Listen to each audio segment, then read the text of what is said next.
मंडळींनो, सकाळीच आईक काय विचारला आणि तिनं नाही म्हटल्यानं की काळजार दगड फेकल्यासारख्या वाईट वाटतं.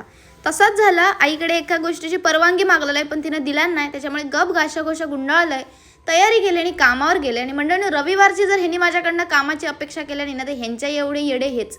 मस्तपैकी नाश्ता बिष्टा केलाय. दुपारी जसं 1 वाजलो तसं ताणून जेवण घेतलंय. मंडळींनो, मस्त व्हरायटी होती जेवणात. काय काय मस्त जेवलंय. आम्रखंड पण होता. तर आपण मंडळींनो एकदम भारीपैकी खाऊन घेतले. आणि मंडळींनो, काम नाही काढायचं, मस्त आळस बिळस काढीत गजाले मारीत मारीत मारीत कधी 6 वाजता ह्या बघित होताय. आणि मंडळींनो, तो मॅनेजर त्याकडे कॅमेऱ्यातनं बघता सुद्धा तर पटकन 6 वाजले निघालाय. तर मंडळींनो, आज सकाळी मला जाम वाईट वाटलेला कारण आईन मला नाही म्हटलेलं आणि मला ह्याच कळत नाही की ही कित्याक भितत. मी काही साधा सुद्धा वाटलंय का हेंका चेडू कोकणातला असा चुकान कोणी कळ काढलं ना तर त्याला नायसो करून पाठी यायची हिंमत असा आमच्या मनगटात.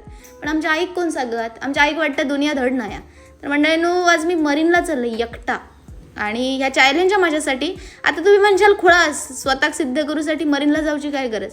मंडळींनो, त्याच्यासाठी नाही माका बघूचा होता की मी एकटा सर्वाईव्ह करू शकताय की नाही, एकटा खैपण जाऊ शकताय की नाही. मस्तपैकी इलाय माका 9 वाजले हा योग.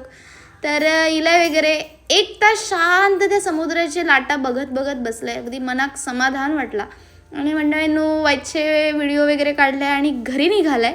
मंडळींनो, वाटेत जी खाऊ गल्ली लागतं हय लोक कशी काय एवढा बाहेरचा खातात देवाक माहीत. पण मंडळींनो, मी सगळा करून भागल्याने देवपूजक लागलाय. घरात जाऊन मस्त जेवचा होता. पण मंडळींनो, ह्या असा झाला जग फिरा नेलो आणि उमऱ्या गापटान मेलो. घराकडे जेवणच नाही. उपाशी मरान झोपाचा लागला.